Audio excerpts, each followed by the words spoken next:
Invoking blessings of the Almighty, dignitaries on the dais, distinguished delegates, eminent academicians, educationists, researchers and guests from across the world, namaste and a very good morning. Welcome to the inaugural session of the International Conference on Values Education 2026.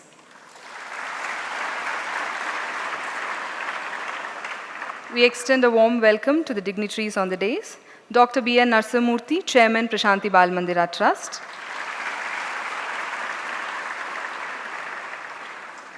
From the leadership team of Sri Sathya Sai University for Human Excellence, we have Professor Srikantamurthy, Vice Chancellor.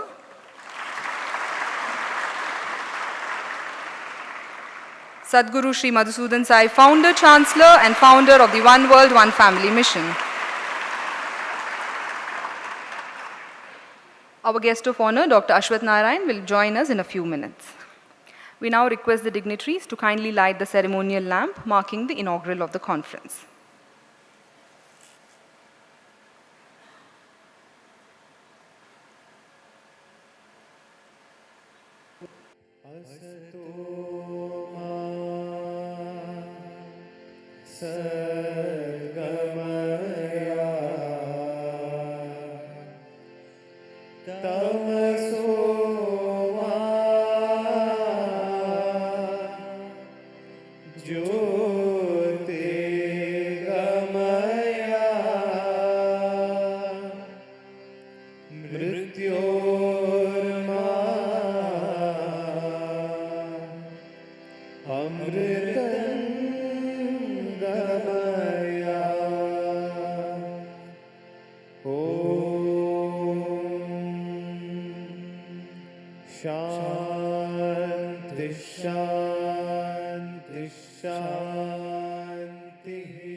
We will begin the program with Vedic invocation by the girl students of our university.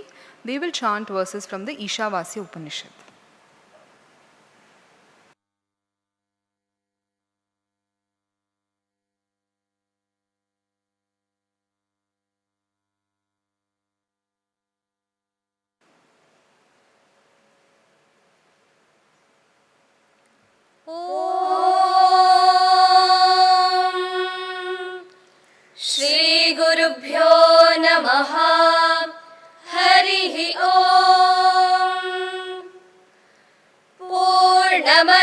पूर्णमिदं पूर्णात् पूर्णमुदच्यते पूर्णस्य पूर्णमादाय पूर्णमेवावशिष्यते ॐ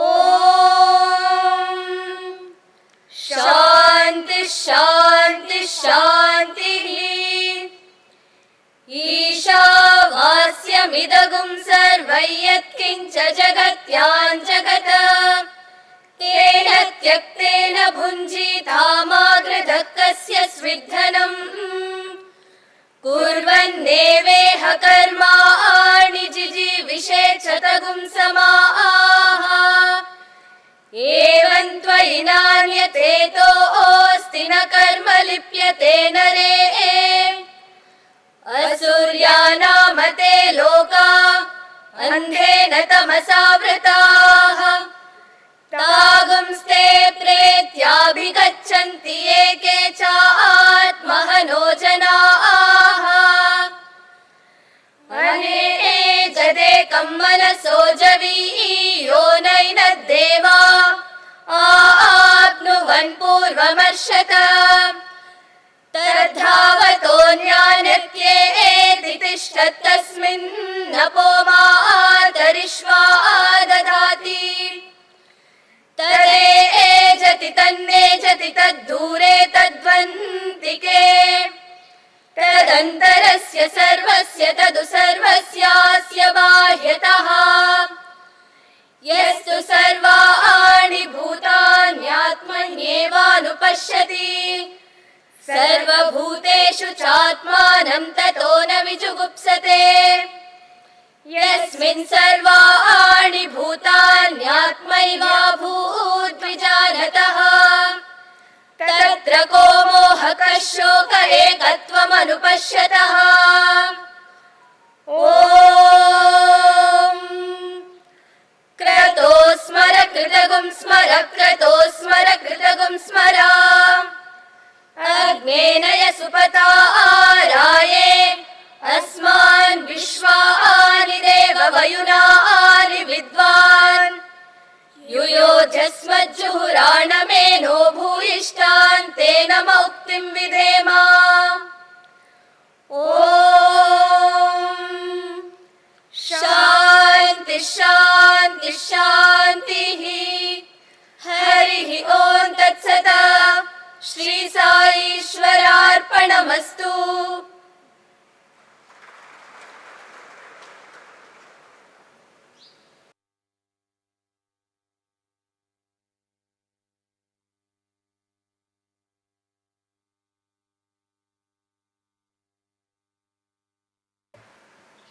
The One World, One Family mission, founded by Sri Madhusudan Sai, is inspired by the timeless Indian ideal of Vasudhaiva Kutumbakam, which means the whole world is one family.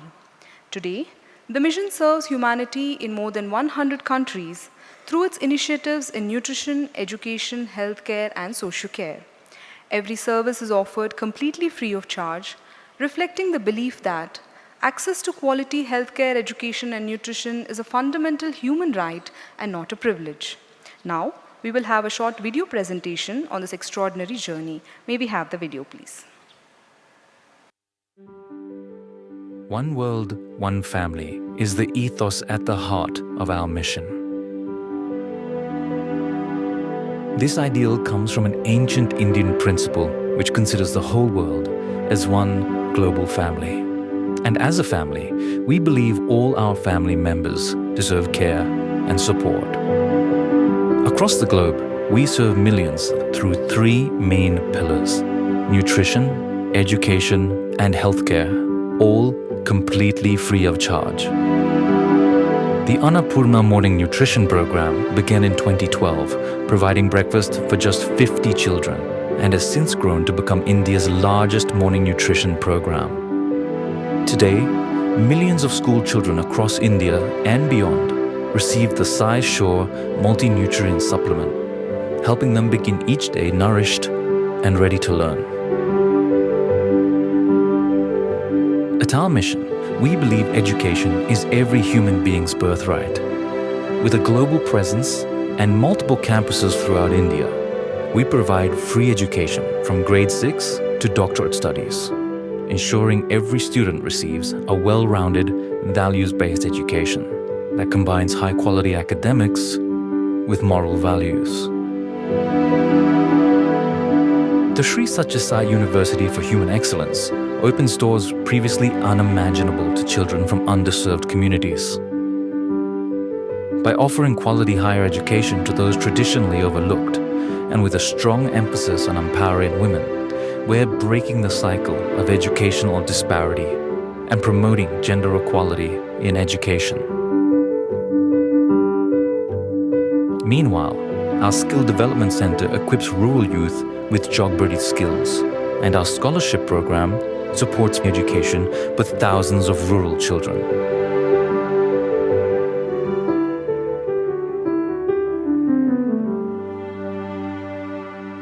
Our commitment to empowerment is also demonstrated by People's Shores, an impact sourcing organization in the United States. We help youth from marginalized communities gain skills for the digital economy. This innovative model delivers high-valued business services while transforming lives and uplifting communities.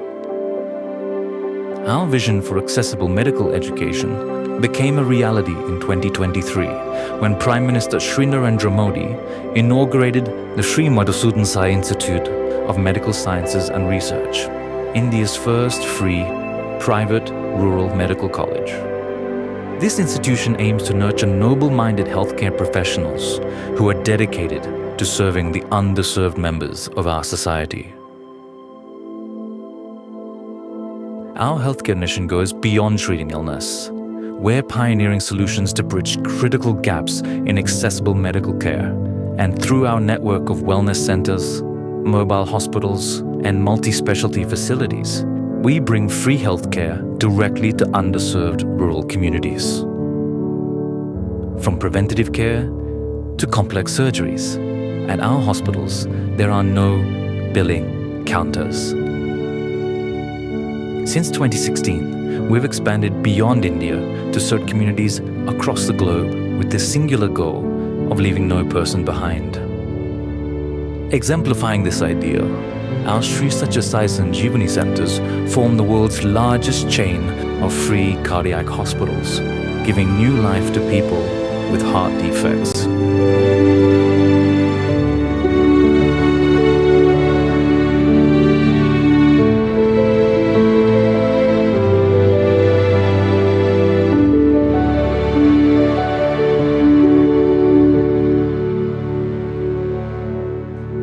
And with continually growing needs worldwide, we're expanding our healthcare facilities with the world's largest free hospital, a 600-bed facility that demonstrates our dedication to accessible healthcare for all. Our vision is clear. A society where life's value is measured not in wealth, but in compassionate service to those in need. And this vision only becomes a reality with the contribution and generous support of our global family.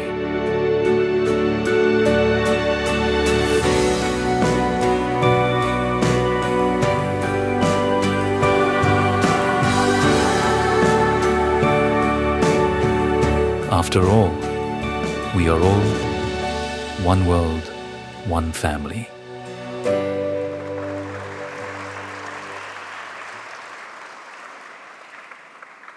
Today, we gather for a significant occasion as we inaugurate the International Conference on Human Values Education, jointly organized by the Sri Sathya Sai University for Human Excellence and the International Institute for Human Values Education.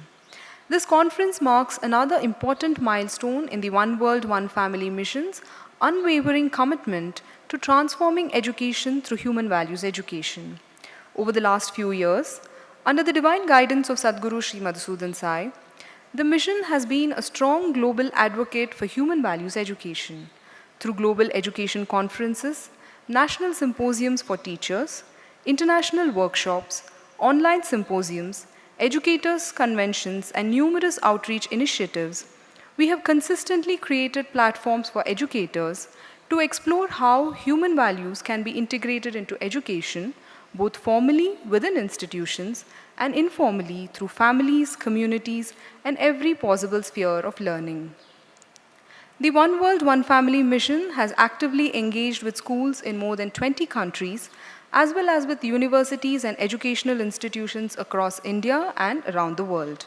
These collaborations have promoted ethical leadership and human values education, enriched academic perspectives, strengthened international partnerships, and reaffirmed our shared belief that education is the most powerful means to build a compassionate, responsible, and harmonious society. Today, this hall is graced by educators from 32 countries across Asia, Africa, Europe, the Middle East, the Americas, and Oceania, a living testament to the fact that the spirit of human values transcends borders and unites every continent.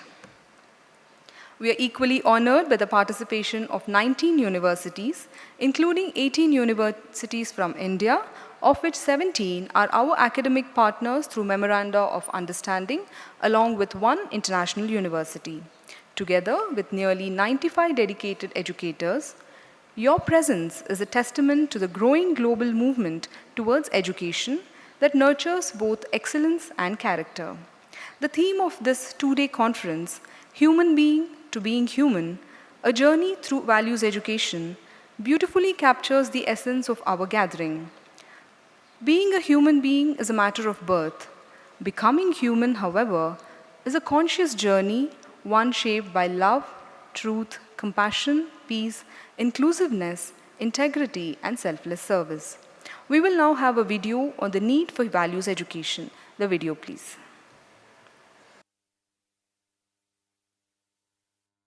And that human beings have been on earth we have created a legacy that is both great and grave. We see unprecedented technological progress and enhanced living comforts, yet simultaneously face poverty, global environmental crises, an alarming rising youth mental health struggles, and societies fractured by mental health struggles, and societies fractured by intolerance and conflicts. At the core of the problem is an education system which feeds the mind but starves the heart, that cultivates competency but ignores compassion. As Aristotle observed, educating the mind without educating the heart is no education at all. Maybe it is time that we answer that call and see how education must awaken moral and ethical consciousness whilst building intellectual skill. To be human is to live by values: love, truth, compassion, inclusiveness, and peace. And that living requires intentional guidance and steady practice. Leading international organizations recognize that social and emotional competencies are essential for success in education and life. Research from the Organization for Economic Cooperation and Development indicates that students with stronger social and emotional skills experience higher academic achievement, greater well-being, healthier relationships, and stronger career aspirations.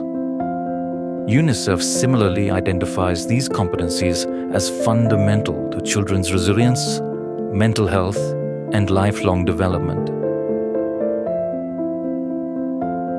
Dali's education must therefore be continuous and age-appropriate from early childhood through young adulthood, woven into both formal lessons and informal moments. If our collective vision is to build a joyful, peaceful, inclusive world, then it is time to bring the heart back into our educational system. Values Educate the World, a first-of-its-kind global educational movement from the One World, One Family mission, answers that need. VEW is not another subject to add to a timetable.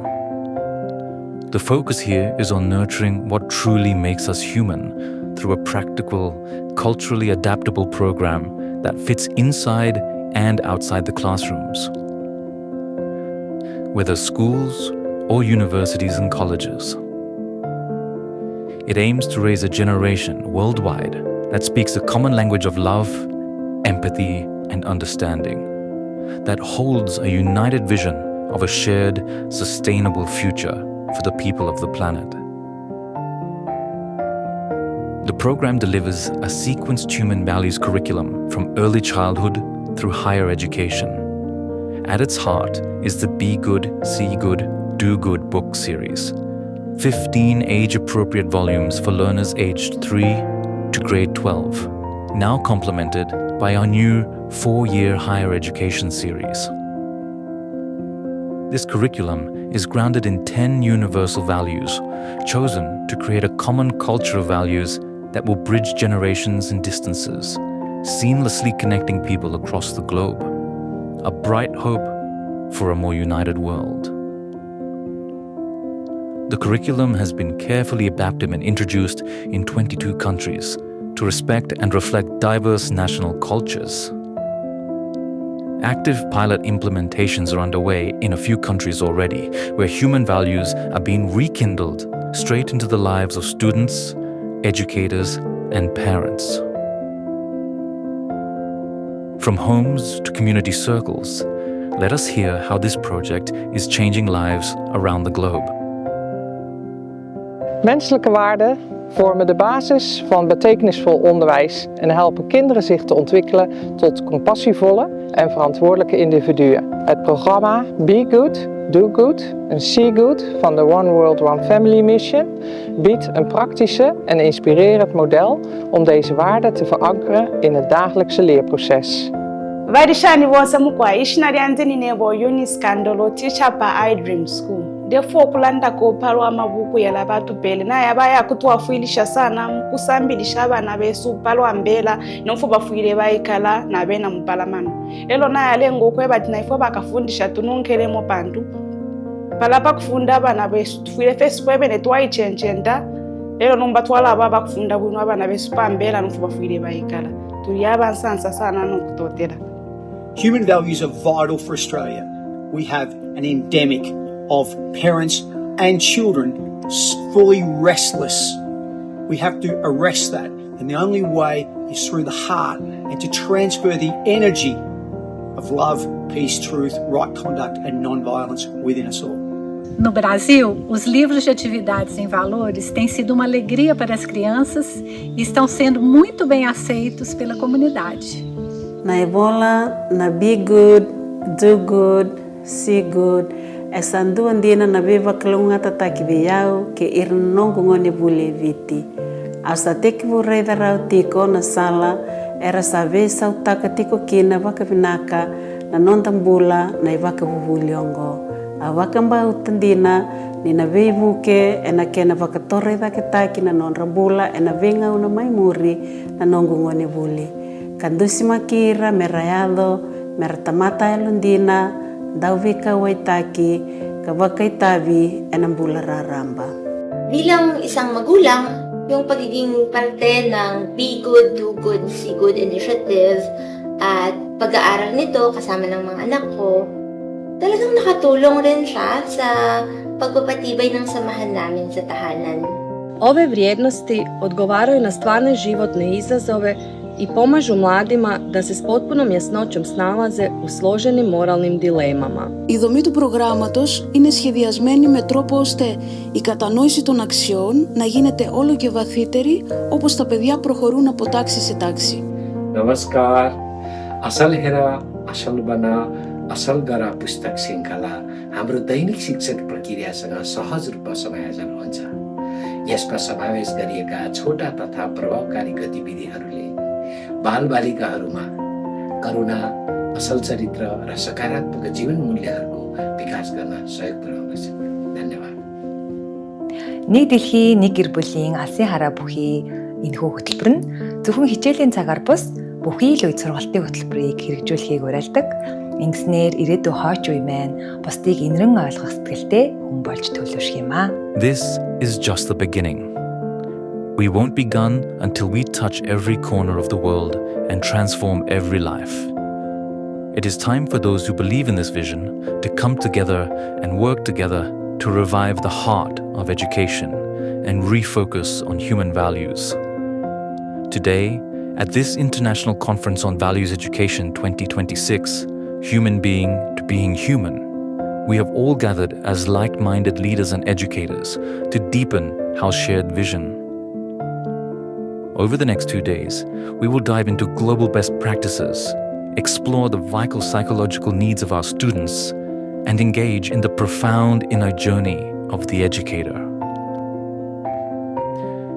Dear educators, you are here because you believe that values education is our best hope for a better future. Together, let us co-create the blueprint for a better world.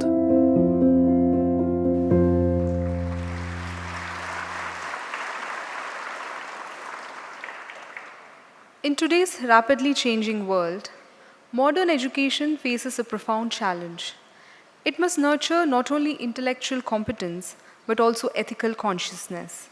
Only when these two come together does education truly fulfill its purpose. This conference also celebrates the remarkable progress that has already been made in taking human values education from vision to practice. Over the next 2 days, distinguished speakers and delegates will explore how human values education can become the cornerstone of holistic and real-world learning. Discussions will focus on age-appropriate approaches to nurturing values from early childhood to young adulthood, practical classroom strategies, solutions to implementation challenges, and the vital role of educators as role models and ecosystem builders. The conference will also provide a platform to exchange successful practices, strengthen global collaborations, and further the vision of Value Educate the World initiative. We now come to the launch of a significant publication that offers a new perspective on understanding and nurturing human values. HUQ, Humane Quotient, is an assessment framework built around 8 core dimensions: selflessness, empathy, integrity, acceptance, responsibility, equity, diversity, and inclusivity. At the heart of the framework lies the concept of the evolution of care, a journey from self-care to socio-care and ultimately to universal care. Together, these dimensions present a transformative model for assessing and cultivating the qualities that make us truly humane. This insightful work has been authored by Professor Dr. Totatri Venugopal and Dr. Rachiraju Sai Krishna, whose research and vision have contributed meaningfully to the field of human values education. May I now request the dignitaries to kindly come forward for the launch of the book HUQ, Humane Quotient.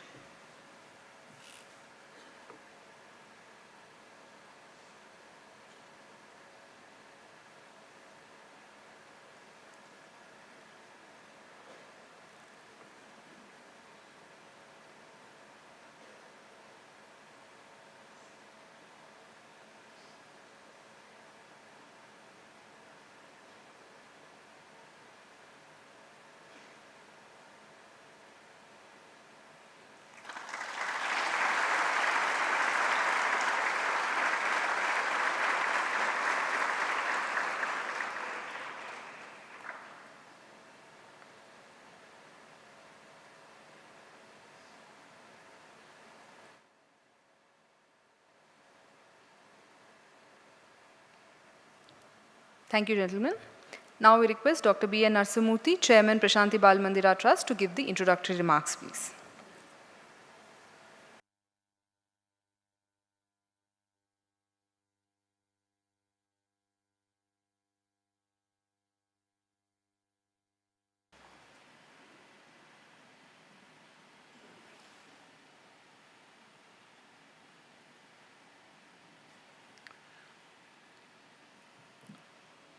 With loving pranams at the lotus feet of Sadguru Sri Madhusudan Sai, who is today the greatest champion of human values education in the world. Dear brother Sri Kantamurthy ji, esteemed delegates and resource persons to the conference, brothers and sisters, very dear students, boys and girls.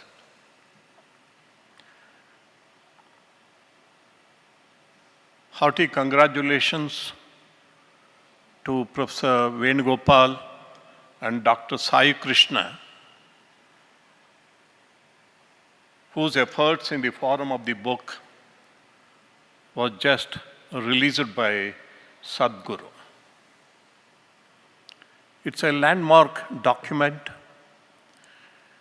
and Sri Sathya Sai University for Human Excellence, founded by Sadguru, is the first university in the world to integrate evaluation of academics with evaluation of the human excellence quotient.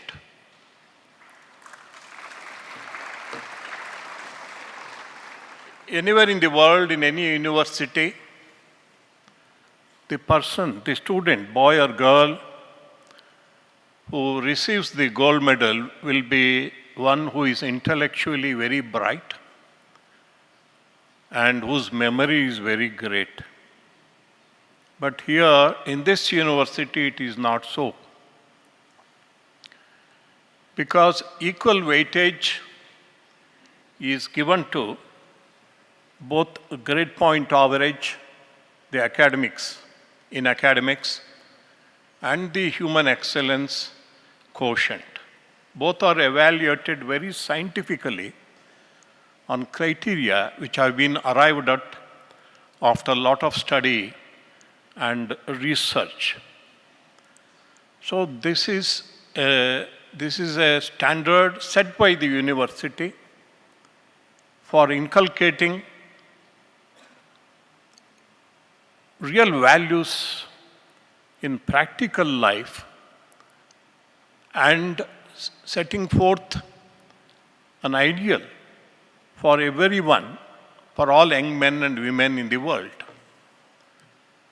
If you want to know the efficacy of this system of education, where with very aggressive approach and very courageous steps taken by Sadhguru,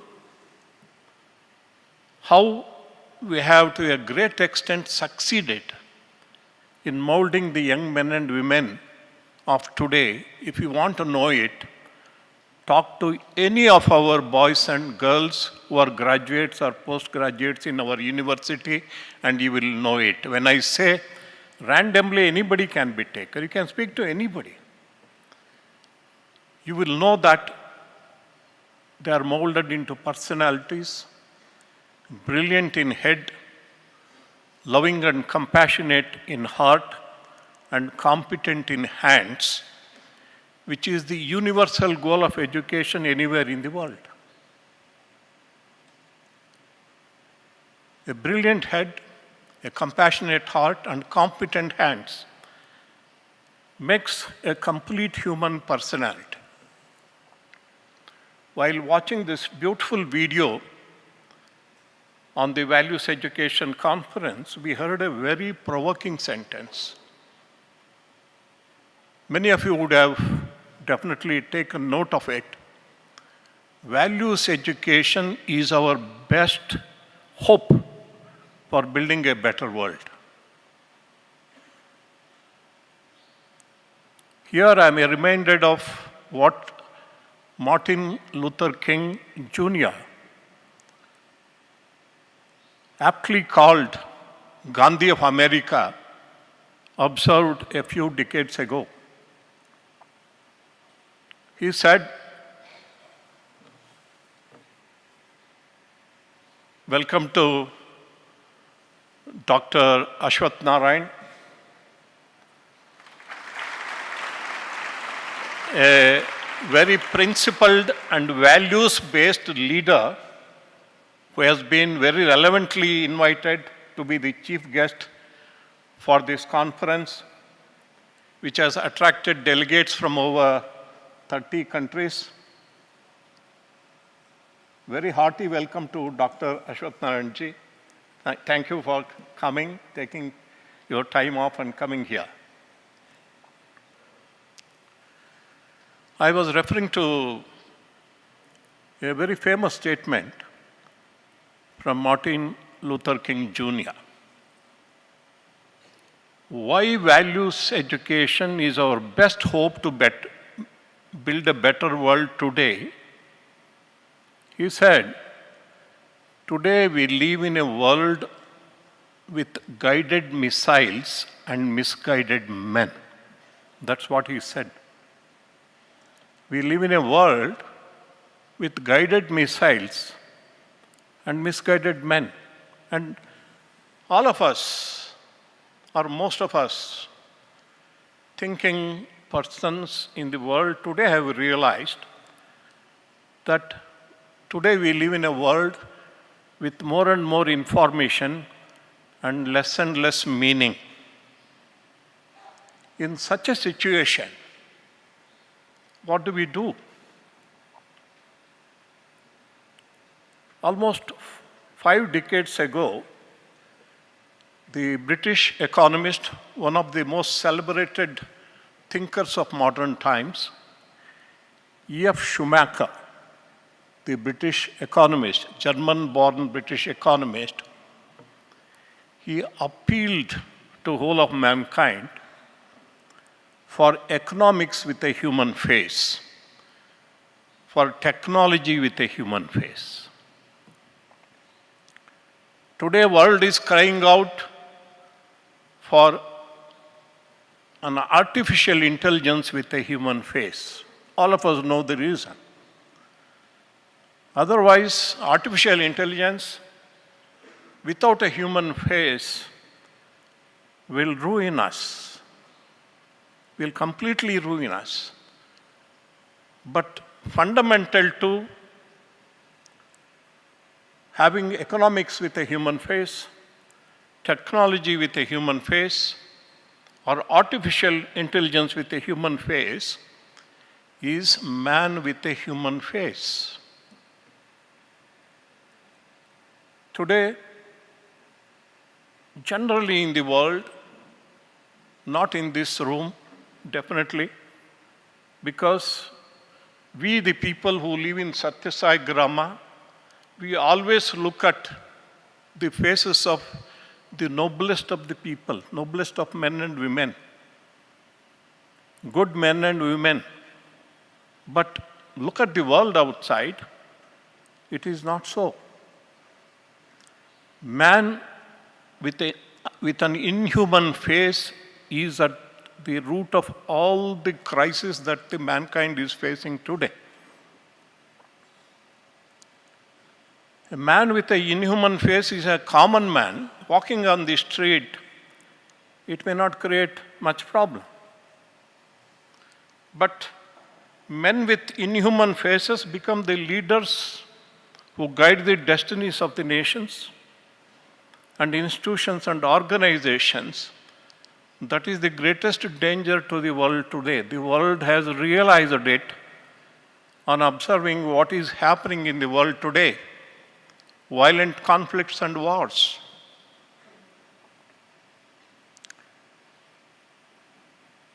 Gigantic ecological crisis. Mental disorders, depressions leading to suicides, and unimaginable crimes. Dangerously polarized young men on ideological, regional, and religious lines. There can't be a greater danger to mankind than this. How do we solve these problems? There is only one way. Value educate the world. Make every child born in this world a human being. Someone said, it is easy to build strong children than repair broken men. It is easy to build strong children than repair broken men. Let us forget about elders, not that we neglect them. Broken men and women, very difficult to repair. But let us look at the children who are hope of the world. Make them real human beings. Then the world can be saved. Therefore, human values education is our best hope for building a better world. But the problem is, it is not a problem like COVID, which killed humanity one by one. See, COVID kills one at a time. But man with an inhuman face can cause problems which can cause mass killing, mass extinction. See, that is why Arnold Toynbee, I have quoted this again and again, I don't hesitate to quote it again. He said, after the Second World War, on seeing the violence, on seeing the massacre of young men in Europe, 1 per minute, over 4 years. One young person was killed in Europe every minute for 4 years. And he said, the chances of survival of mankind were brighter when he was defenseless against tigers than today when man has become defenseless against himself. See, that is the danger. When man becomes defenseless against himself, a woman becomes defenseless against herself because of the tiger inside, not one, many tigers. That is the greatest danger to the world. Therefore, the world and mankind are really sitting on a volcano. Unfortunately, when COVID came, all the governments became very active. They acted on war footing. But this, the leaders and governments have failed to recognize this greatest danger to the survival of mankind, that is degeneration of man and woman, the moral deterioration.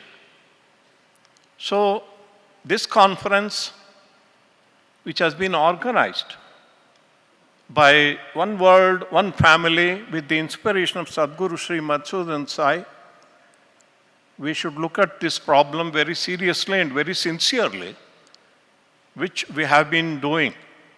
It was so inspiring to listen while watching the video, the voice of so many values missionaries who are a part of One World, One Family mission. So many of them from every corner of the country. And also in this room today we have values missionaries who have come as delegates and resource persons from every continent of the world. When governments have failed to recognize the problem and address it, it is left to you and me.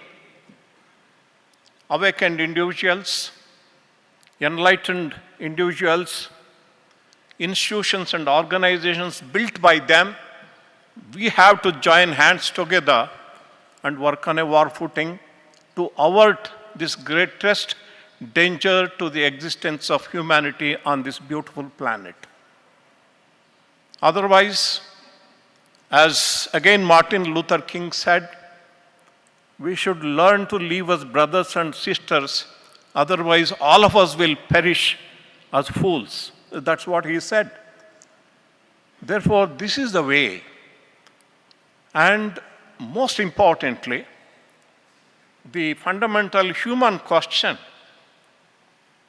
is answered by the presence of Sadhguru Sri Madhusudan Sai on this stage. Why am I saying this? There is a spiritual dimension to the human personality, because that alone can answer the eternal questions and the innermost aspirations of human beings. The innermost aspirations of human beings are not material but spiritual. We need to recognize this. Whole of mankind has to recognize this. What do I mean? The innermost aspirations of human beings are two: unconditional, unlimited happiness. That is the innermost aspiration. The second is immortal life, eternal life without death.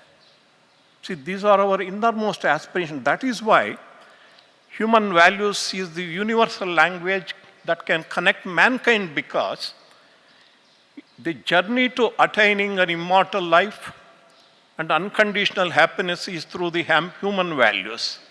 Therefore, human values are the common language, universal language which connect the world. That is why we are sitting here so connected. Men and women of different colors, different countries, different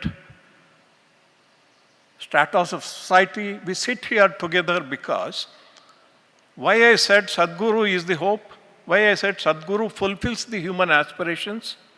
Here is one person who has found unlimited, unconditional happiness. Here is a person who has found eternal life, immortal life. He knows that he has no death. We may say that we have no death, we have not felt it, we have not experienced it. That is why the epitome of human values is presented or represented by those men and women who have found perfection in experience of sacredness in the heart, without a tussle, complete happiness, unconditional happiness, and immortal life. Therefore, it is so very relevant. Today we sit in the presence of Sadhguru Sri Madhusudan Sai to deliberate on how we can make more and more people human, especially children. Misguided children, misguided youth can really destroy the world. Therefore, it's such a wonderful occasion. I feel so very inspired and happy to see these value missionaries who are sitting in the front rows here. and appeal that let us work together to build a better world through human values. With these words, I conclude and request Dr. Ashwath Narayan, the chief guest, to deliver the inaugural address. Thank you very much.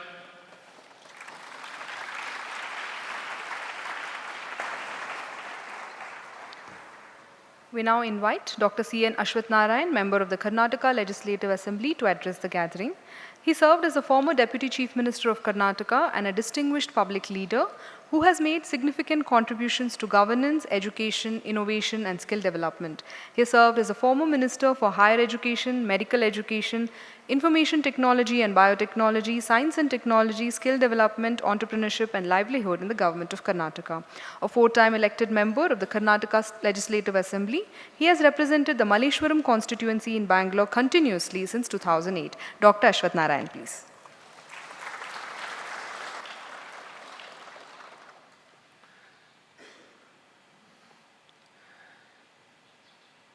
Om Shri Sai Ram. Respected Sadguru Shri Madhusudan Sai, distinguished delegates from India and across the world, Vice Chancellors, educationists, principals, teachers, researchers, students, ladies and gentlemen. It is my privilege and honor to be present at this international conference on value education at the serene and inspiring campus of Sri Sathya Sai University for Human Excellence. I extend my heartfelt congratulations to the university and the One Word, One Family mission for organizing this significant global gathering dedicated to one of the most important conversation of our times and all the times. I offer my respectful pranams to Sadguru Sri Madhusudan Sai, whose unwavering commitment to selfless service through free education, free healthcare, and free nutrition has transformed countless lives. This mission demonstrates that education reaches its highest purpose when it is rooted in love, compassion, and service. Today, the world is witnessing unprecedented advancements in science, technology, and artificial intelligence. While these developments have created extraordinary opportunities, they've also raised profound questions about ethics, empathy, and responsible leadership. Knowledge without character can become dangerous. Intelligence without compassion can divide societies. Progress without values can never bring lasting peace. Therefore, this conference is both timely and necessary. The theme of One Word, One Family mission initiative, Value, Educate the World, is a powerful reminder that education is not merely about preparing students for careers, it is about preparing them for life. It is about nurturing individuals who possess not only competence but also character, not only excellence but also empathy, not only ambition but also sense of responsibility towards society. The universal human values of truth, peace, love, and selfless service are not bound by geography, religion, or culture. They are timeless principles that unite humanity. When these values become an integral part of everyday learning, schools and universities become centers where responsible global citizens are shaped. I am delighted to learn this conference has attracted remarkable global recognition and participation. Educators from 32 countries representing various schools have gathered here with a shared commitment to advance value of education. Representatives from 19 universities are participating, including 18 universities from India and 1 international university. This diversity of participation reflects global recognition that value-based education is no longer optional, it is essential. I am particularly encouraged to know that this initiative is already translating into meaningful action. In Uttar Pradesh, value education has been integrated across the 5 schools of Praxis Vidyapit. Here in Karnataka, the program has already commenced in 94 schools, creating an encouraging model and that can inspire many more institutions across the country. This is an excellent beginning. My sincere hope is that this movement will expand to every district, every school, and every university, ultimately reaching millions across the country and the world. As a former Minister for Higher Education, I always believed that universities must become center of holistic development. Academic excellence and research are indispensable, but they must be complemented by ethical leadership, emotional intelligence, social responsibility, and spirit of service. So more so, the universities are basically established to build personalities and characters more than anything. But that has become the least priorities. So all the universities are basically built on these foundations. So our National Education Policy 2020, which has come after 36 years, also strongly advocates holistic, multidisciplinary, value-based education. The efforts of Sri Sathya Sai University for Human Excellence beautifully complement this national vision by demonstrating values can be integrated into teaching, learning, and institutional culture.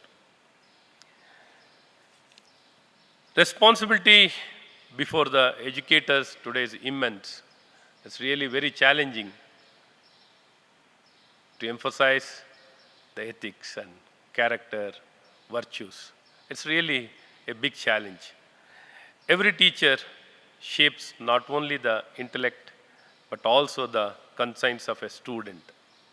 Every classroom has a potential to become a place where honesty is practiced, compassion is experienced, respect is nurtured, and service becomes a way of life. This should have been the basic character. This needs to be trained.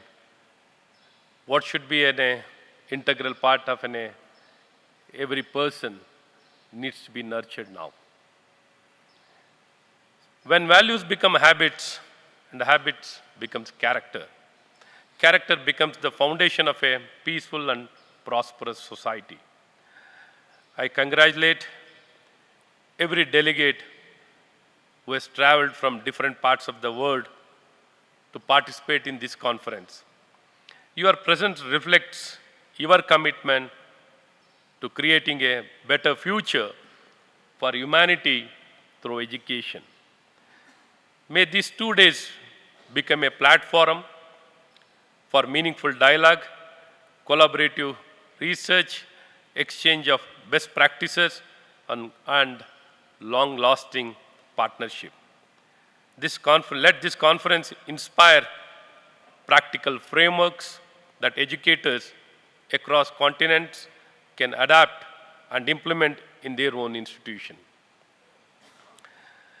I also congratulate the organizing team of Sri Sathya Sai University for Human Excellence for taking this visionary initiative.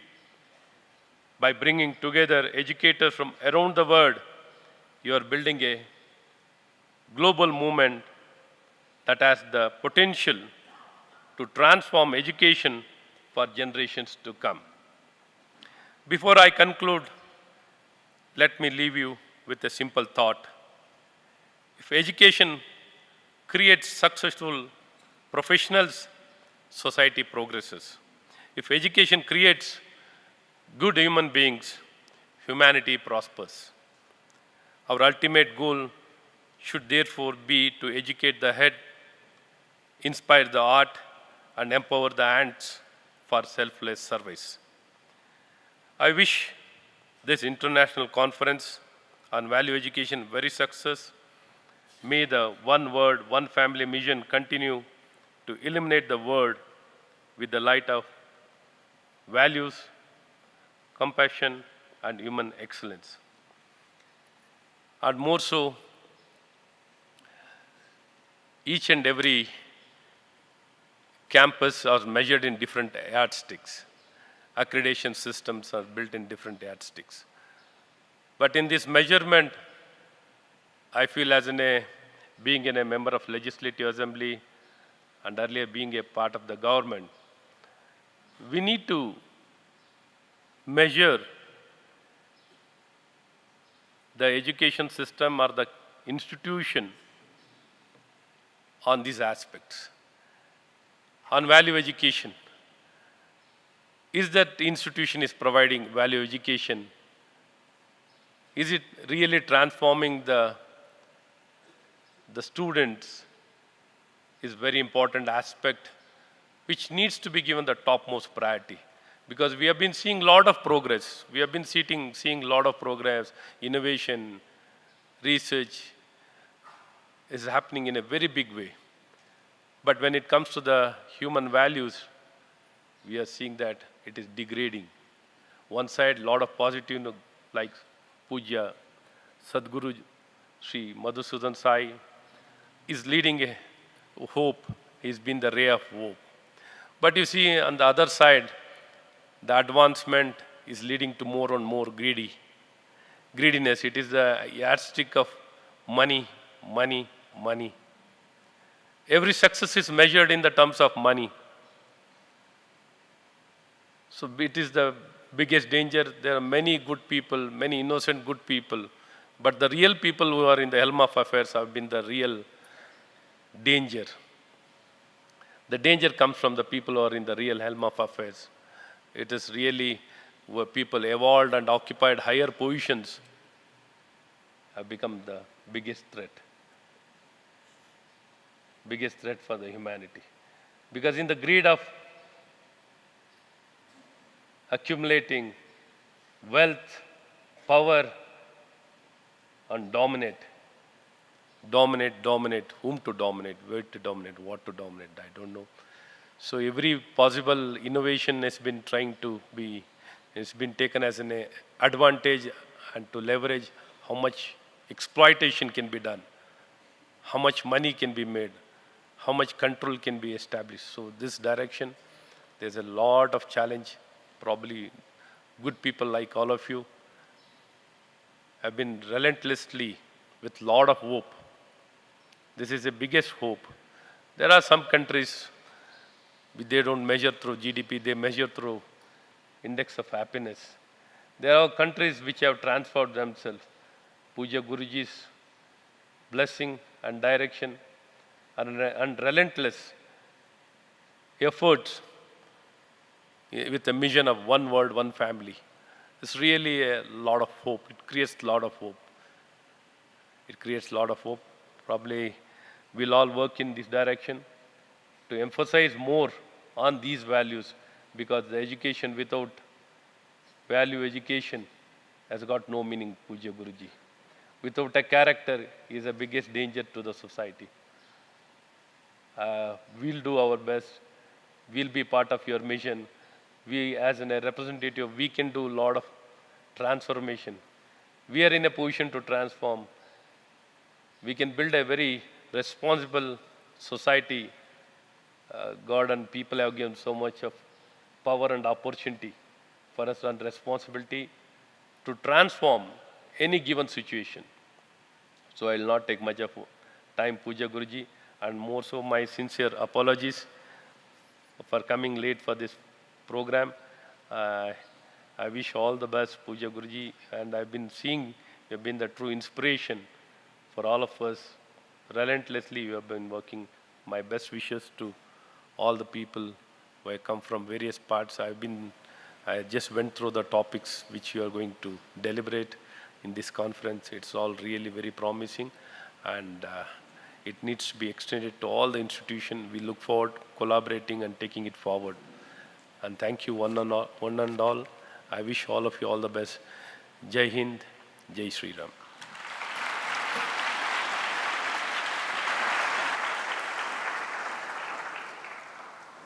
Thank you, sir, for your esteemed presence, for your support, and for vocalizing our shared belief in this noble cause of values education.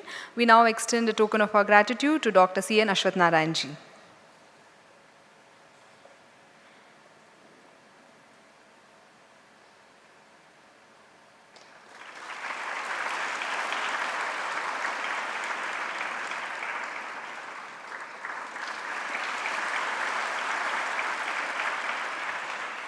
May we now pray to Sadhguru to bless us with his benedictory message this morning. Thank you.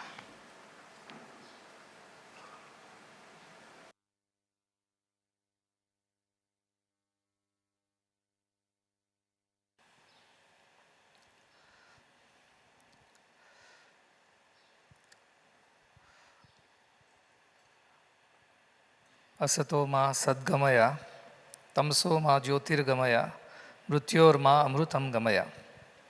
That is the prayer with which we began this morning's proceedings. May we be led from darkness to light. May we be led from untruth to the ultimate truth. And may we be led from mortality to immortal existence.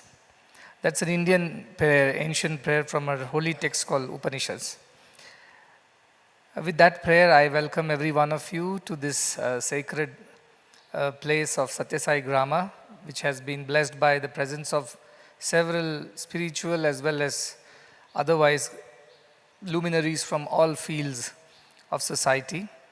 And having all of you from so many countries who have traveled a long distance to be here shows your commitment to making this program on value educating the world a success. And you're all teachers above all. So my namaskarams to every one of you who have come from all parts of the world. My thanks also to the organizers, because it does take a lot of effort to get everybody together. So to the organizers, the university and the team, to all of them also, my congratulations. I'm also very happy that Dr. Ashwath Narayan, who is our old friend and well-wisher, could make it despite a minor delay due to an unavoidable circumstance on the road. But he was here, he is here, and he has been with this institute for a long time. I remember the first interaction when he just took over the portfolio of the Health and Education Minister of Karnataka. I got hold of him and said, I need to start new campuses. I have only one university campus in Kalburgi. I need to start 2 more. You must give me the permission. And those were COVID times, you know. Nothing was moving, no files were moving, no meetings were happening. I told him, you have to help me, and he immediately went back.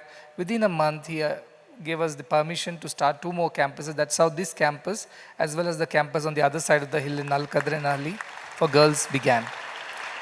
So he is a man of his word, and so I'm very delighted to have him here. He has always been supporting us with various initiatives, and himself being a very dedicated public servant. From that point of view, he is an inspiration for the youth as well. So, tumba santosha tavu bandidiri, and I hope that we can do more in terms of value educating our own country, our own universities before we go abroad and educate others. So thank you so much for your kind words. This is occasion, of course I can give you a long discourse on why values are important, and we all know that, so I'm not going to further emphasize on that. And it can never be overemphasized, as you all know. I learned whatever I have learned at the feet of Bhagavan Sri Sathya Sai Baba, who has not just talked or the values, but he has walked the values all his life. He preached these great values of truth, righteousness, non-violence, love, and all these are a part of this universal value curriculum. Because we thought that some of these values are so timeless, they do not belong to one country or one community or one person. It belongs to the whole humanity. These are universal values. Alongside, many other great values have been incorporated too. Some of them are very important and relevant from today's times, like environmental consciousness, spirit of service, spirit of oneness, the unity, self-awareness, who we truly are, what's our purpose, and things like that.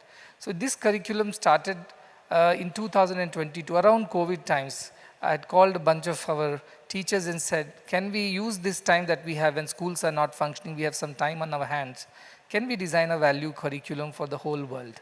Not just for our institutes, because we already have it. And we borrow it from the wisdom of Sathya Sai Baba and Sri Narasimhamurthy, who has lived and worked in the field of education with Baba for 50 years. He was pioneering this. In fact, when I was a student, he was my warden. And we learned most of our values and spiritual lessons from him, because he used to take classes for us. And they were very interesting, so to say. From there to now, it's been a journey for us also. We started this university, Sri Sathya Sai University for Human Excellence, with the sole idea that there should be excellence not only in the academic sphere, but in human personality and character, which the Honorable Legislature also said just now, that there has to be excellence in how we conduct ourselves in the society. And that is why work has been going on for the last 5 years in various places around the world. New books have come out, they've been translated into several languages and made country and culture appropriate. These are not Indian books trying to go to the world, but these are the books that are being customized to the needs of that special country. And it's very easy nowadays. For instance, when a book was to be translated or made relevant to the Fijians, some of them are here. I told our people, look, the illustrations don't look like Fijians, they look like Indians or Americans, they don't look like Fijians. How will they relate to these stories? You must get me a picture of a Fijian family traveling in a bus, not an Indian family traveling in a bus, and the story of family bonding to be taught in Fiji. That's not going to work. Within no time, they send me a new picture of a Fijian family traveling in a Fijian bus which do not have windows. They're open air buses. And I was surprised. I said, how could you do this? They said there is something called AI, ChatGPT, which is smarter than all of us. And that did the magic. I said, that apart, that did the illustrations, but the storytelling, the concept should be human. Let us not lose the human touch in the name of, making it faster and smarter. So we have engaged with so many educators from around the world who have given their inputs, and still we are getting feedback. As these programs are getting launched in several countries, they come back and say the pedagogy has to change, the curriculum has to be modified, the storytelling, the assessment, everything has to be modified. They keep giving us feedback. So we are evolving this. This is not the final product. It's evolving, and with changing times and circumstances, it will further evolve. We need everybody's participation and engagement to make it better for every country and make it relevant, customized, and appropriate to that country's culture and storytelling. So that is one request I have from this Value Education Conference from all of you. You also have to tell us your challenges in implementing this program and how we can overcome through understanding and through cooperation so that it becomes available to everyone who wants it. At this point of time, it cannot be mandated. It is not a part of the policy, but I'm sure, like Ashwath Narayanji said, they have a lot of power that they can wield. If a policy comes up which says values education should become a part of the regular school curriculum and every teacher must be trained in how to impart these values to the students, I think it will go a long way in making this dream and vision come true and become successful. So I do appeal to the policymakers who can make a huge difference. The National Education Policy talks about these values. We have also contributed some ideas to that. And if you open the National Education Policy, it has at least 5 of these values: the truth, non-violence, peace, whatever Baba taught, Sathya, Dharma, Shanti, Prema, Ahimsa. These have already been mentioned in the policy. And the other ones, of course, we have added more because we borrowed it from the universal value system to have a common minimum values program across the world. When any child from Australia or Fiji or New Zealand or India or America or Europe meets the other child, they have some common understanding of who they truly are and what they believe in. That is why it's a common minimum values program. There are hundreds of values we can teach, but to me, what Bhagwan Baba told, there's one value of love is enough. Kabir Das ji says, Poti padi padi, jag mua pandit bhayana koi, dhai akshar prem ka padhe so pandit hoye. People have read books after books in the name of scholarships and excellence, but nobody has become a true scholar. The one who understands this 4-letter word called love, that person is a scholar. And that's exactly the soul of being human. Human beings are social animals, that's all it is. But being human is more than that. Ahara nidra bhayamaitu namcha samanyametat pashurbhir naranam dharmo hi tesham adhiko visheshaha dharmo vihinam pashubhis samanah. This is what our scriptures say, that ahara, food, nidra, sleep, and bhaya, fear of survival and procreation, these are common to animals and humans. And if you are just living by those standards, add money to it, of course, and then we are just animals, sophisticated animals, who wear better, who talk better, who do things better, who walk on 2 legs. But we are not better than them. Our scriptures say, dharmo hi tesham adhiko vishesha. What differentiates an animal from human is that human beings are capable of practicing these ideas of righteousness and the likes. So that is not given to the animals. They go by their instincts. But we have their intelligence, intuition, which we can utilize to create better society. So how to teach our children do that? That's this whole program all about. And I'm sure with all of you who have come from so many parts of the world, this definitely would succeed. Any great idea takes time. But then there is nothing more powerful than an idea whose time has come. This is an idea whose time has come. Look at the chaos in the world today. I travel around the world, from drug abuse to juvenile crimes to teenage pregnancies to broken families, and all kinds of clashes and conflicts in the name of very narrow-minded ideologies. What is not going on right now in the world? Jails are full, schools are empty. That is what I have seen in so many countries. So much so that the police commissioner tells me we have no place in the jails left. So we give a slap or 2 and send the criminal back. Because we have no place, it's so expensive. I was in Australia and John is here. He runs a very beautiful school in Australia called Tugulawa, which is derived from the local aboriginal idea. And that school takes children of such people who have been convicted or who have gone through a bad life. But to save those children from such effects of broken families and bad parenting, they run a school. It's a lot of hard work. I've been there to the school and I've seen that school and I've seen that what appears to be the children are rude, it's because they've come from such difficult backgrounds. And a lot of things have to be done, a lot of love has to be given to them to mold them into better characters. But then I also realized that the Australian government supports the school by giving some financial support per child. And I said, that's wonderful. The Australian government is doing that because not every government does that. Why is it so? He said, the people who are running Ron, Suvanti, everybody, they told me, and Gary, that Australia knows that it is cheaper to spend on a child's education by supporting a school like this than to keep them in jail for the rest of their lives and feed them for free. So there is a sense in what the government of Australia is doing. I've been to America. I met somebody who has designed jails in America, how to make it the most difficult jails in the world so that people will never want to come back to jail again. And I asked him, how many of them have really learned from your jail environment and become better? Hardly any.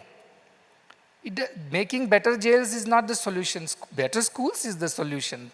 And that is where we have to put all our investments, all our energies. And that's exactly what we are doing. Come what may, this has to succeed. There is no other way.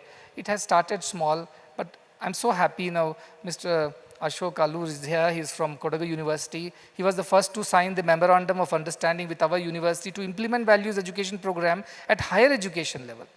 At school level, there are many programs running, but at higher education, none. And the likes of that, there are many vice chancellors. Thank you for being here.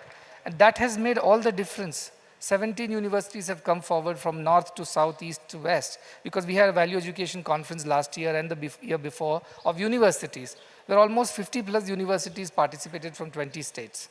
And they all committed, and some of the MOUs are already underway. So I'm looking forward to building a better society, to building better human beings.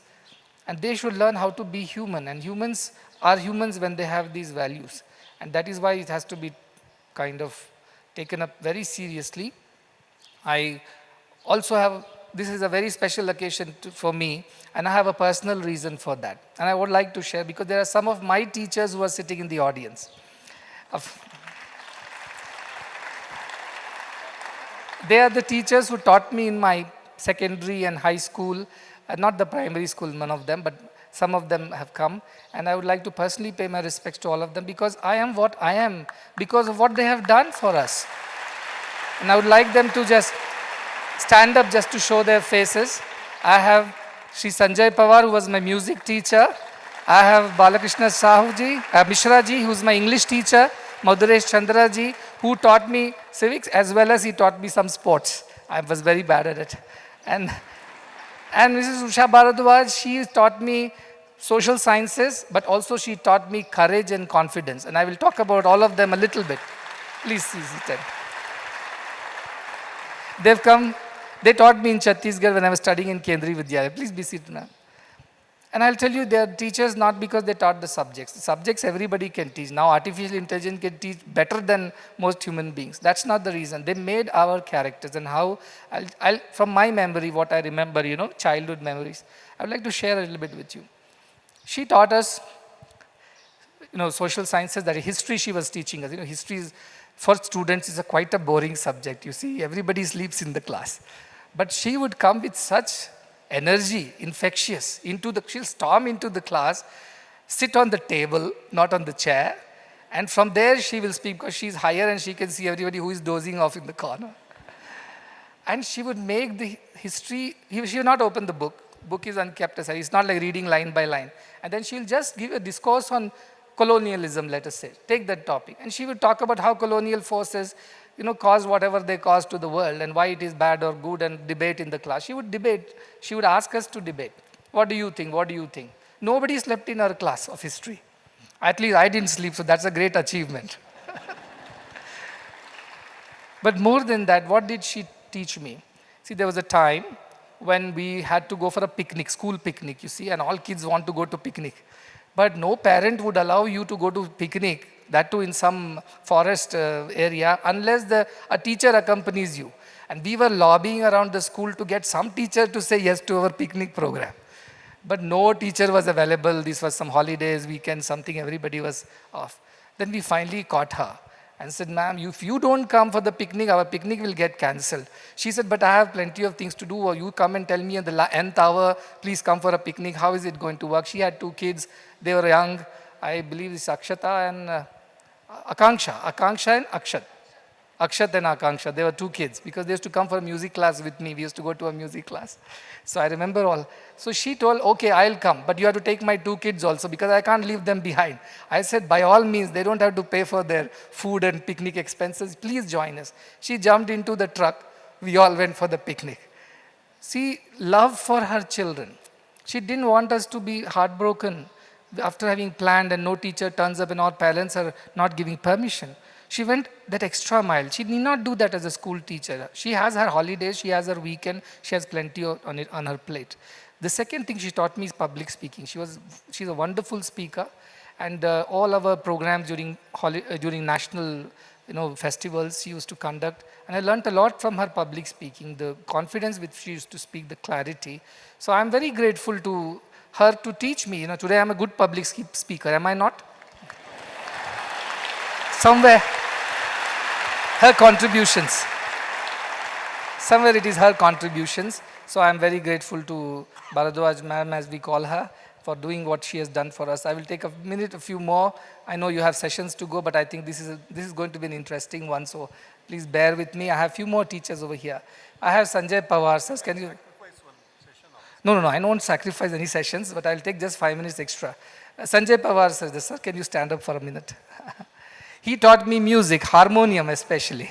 So he taught me all those wonderful national patriotic songs on the harmonium.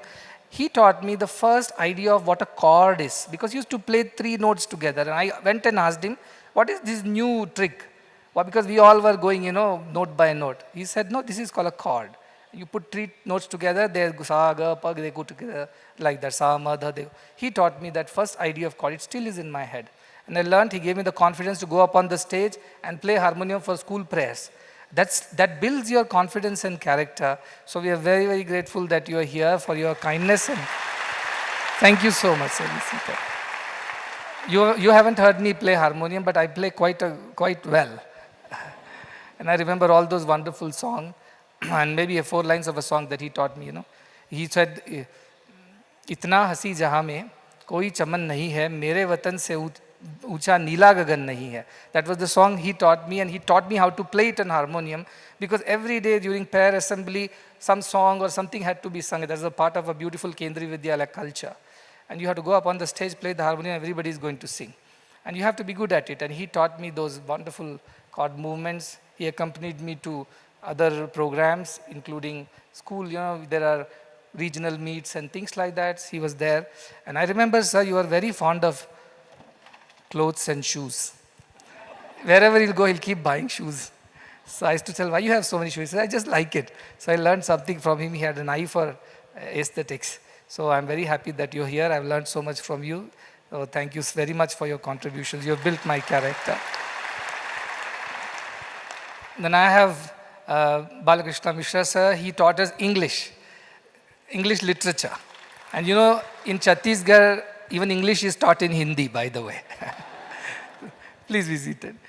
But what he would do, he would encourage us to speak in English, because we were all hesitant. You see, we speak Hindi at home. We come from different diverse backgrounds, regional languages. It's a mixed pot of so many different people from so many states of the country. It's an industrial town, so everybody is there. You don't know much English, you don't speak much English, but he used to encourage, saying, in my class, speak in English. So we used to, speak in broken English, and he would correct us. And one thing that I still remember is just near the central park of the college, outside the principal's office, I went there and he asked me, where did you go, or something like that. And I replied, I did not went there. And he immediately told, it is not did not went, it is did not go there. Go is how you use when you use did or did not. You cannot use a past, present tense you have to use. This lesson remains with me even till today. And I don't make that mistake, while so many Indians make that mistake of did not went there. I still say did not go there. It serves me well. And his enthusiasm to teach English poetry. He used to teach us, I learned a little in 9th and 10th from him. And he created interest and excitement in us to learn poetry. That too, he used to mostly have afternoon classes, Teachers having afternoon classes are really cursed, because no student is willing to listen after lunch. But he would keep us all awake, and I learned a lot of good English from him, which helped me to come to Sathya Sai Institute, because that was English medium and very good quality. So it really helped me. So I'm so grateful. And I also remember Mrs. Mishra for her contribution in physics. Whatever little physics I know, it was because of her. So I'm very grateful to you, sir. Then we have Maduresh Chandraji. He is always bubbling with energy. You can see it. He's always happy. And whenever any students met him, he would put his hand around their arms and talk to them like friends. He would never make them feel like you're a teacher, you're a student, stay at a distance and be respectful. But all other things, other than teaching us whatever he taught, the most important heart-touching moment for that, I was playing football in the field, and I think he was in charge of the sports and the medicine part of it, the little clinic in the school. And we would keep falling and hurting ourselves. So I hurt myself. I came with bleeding knee, and he was there. He did not scold me. Generally, teachers will first scold children. Where did you fall? Why are you careless? And things like that. But he called me, made me sit down, took that terrible tincture from the bottle, and he slowly, as I was yelling because it was hurting, he kept on telling me some story to distract my mind, and cleaned up my wound and bandaged it. That is more important than all the lessons in civics that I learned from you. So I am very, very grateful to you for doing that. Please be seated. And these are just 4 more are coming, I am told. In the next few days, they're also going to join. Thanks to Hanumant who thought that they all should also be invited. And I'm very grateful to every one of them and so many more. Even Narsimurthy ji was my warden. So, I've learned so much from him. And then there is Gopinath ji, who was my sports teacher. You can imagine, he had a tough task to get me running around the ground because I was very bad at sports. And they all know me that I was quite a bulky thing, when I was in school. But it was Mr. Gopinath's great effort that he taught me some sense to keep health and do exercises and play sports, which I never used to play generally. So everybody has contributed. So what I mean to say to all the teachers over here is that teaching goes beyond just teaching academic subjects. And if you have just taught that, believe you me, AI is doing a better job today. You can query there, get an answer in no time. It will give you pictures, videos, cross-references, and make it so interesting. But then I had somebody, just a while ago, we had a conclave on CSR, and we had somebody who come from a very large foundation, a very big man, and he was telling innovation in education. What are your innovations in education? And I was talking to them about values education program. But that doesn't appeal like an innovation. How you are using technology, how are you using AI, ML, how are you using next-gen learning tools? That is what they wanted to hear. I said, leave all that aside. Technology can enhance information gathering, but can it bring transformation in the classes? Only a teacher can do that. Books and technology cannot do that. Digital devices cannot do that. Yes, there is an innovation over there. The rural kids who do not have access to school, if they have access to internet and a digital device, a lot of information can get passed on in multiple languages. They'll get informed citizens of the country. But will they be transformed human beings without a teacher in the class who lives that ideal? Who lives the ideal of love, compassion, truth, kindness, service, oneness. Without that, this is not possible. So Sri Sathya Sai University was established because we wanted to create teachers for the future. It's a mandate that every student who studies in this university has to teach, at least for a few years before they go on to do other things. It's a mandate because we have taught them with a lot of love all the way till their university, and they have to become teachers. And today more than 200 of our own students who have graduated from the university have joined us back as our teachers and administrators. That is why we are able to run school campuses. In India and world abroad, I know the teaching profession did not get its due, either financially or as respect in the society. Gone are the days when Acharya Devo Bhava and all that thing we used to say. The teachers are divine. But today, teaching profession has become just another job. And many of them take to teaching only as a last resort. After they didn't get a medical seat or an engineering seat, then they take up something like teaching. I feel very worried that we are putting our best human resources in the hands of the least capable and least passionate people. Can you put your child in a school bus with a driver who does not know how to drive? You wouldn't. Then how can you put them in schools and classes where there is a teacher who does not know what to teach and how to teach? He's become teacher by chance, not by choice. And there are plenty of them around the world. But here you are, at least a set of you who are passionate about teaching, who want to build the character of the students, who want to give love, show them how it is done. That is why I'm very grateful. I know I cannot attract all the millions of teachers from around the world because they are yet to learn about us.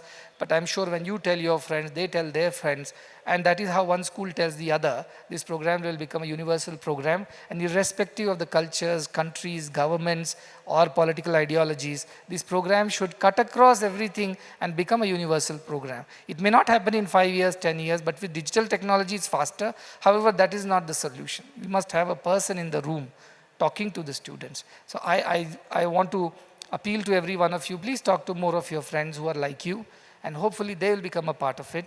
Even if schools don't take it as a mandatory program, let it become a nice after-school event, a little activity. We used to do that in Kendriya Vidyalaya. School hours were only for academics. After that, we would stay back to learn music, to practice songs, or to do something else, including sports. And teachers stayed back too. They were not paid extra for that.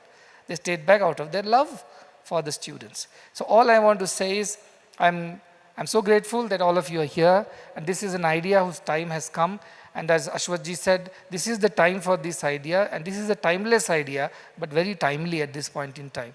And if we wait any further, we do not know whether we'll have a good world to live in.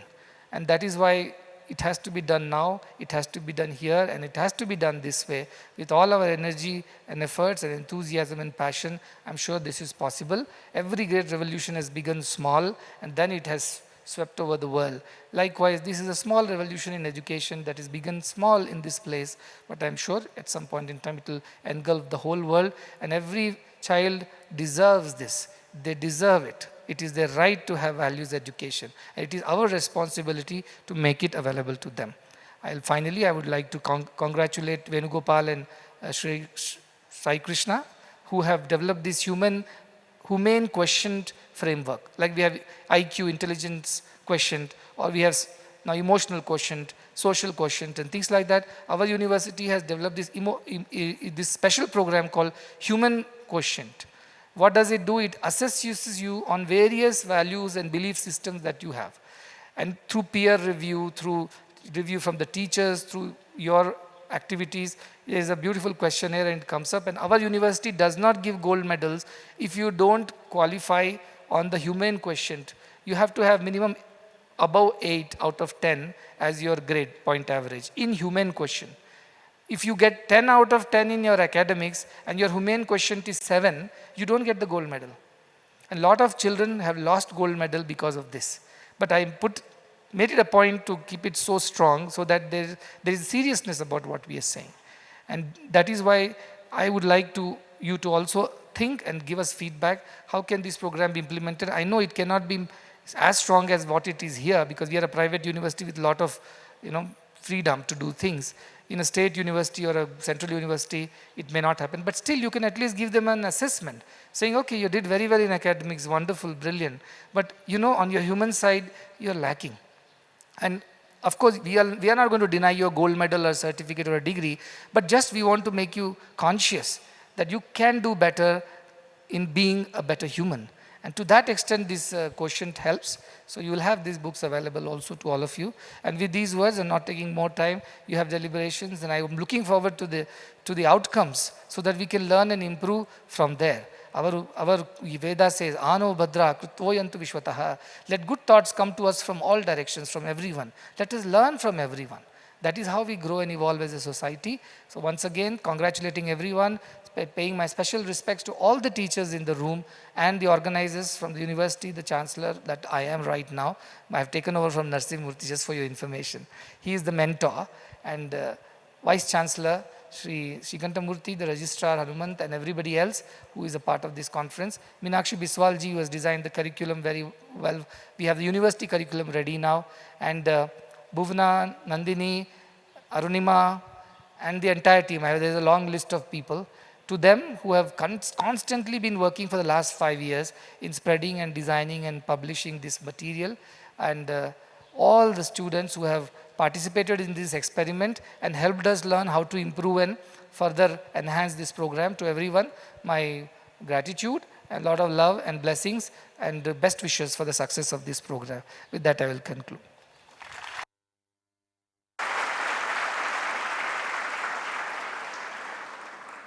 Thank you, Sadhguru, for that very insightful and heartening address. As we begin this conference, may these 2 days inspire meaningful dialogue, thoughtful reflection, and lasting collaboration. May the ideas shared here strengthen our collective resolve to shape an education system that not only imparts knowledge, but also nurtures compassionate, responsible, and values-driven human beings. With this aspiration, we conclude the inaugural session. Thank you, everyone. Wishing all our delegates a truly enriching and inspiring conference. Thank you. Have a good day.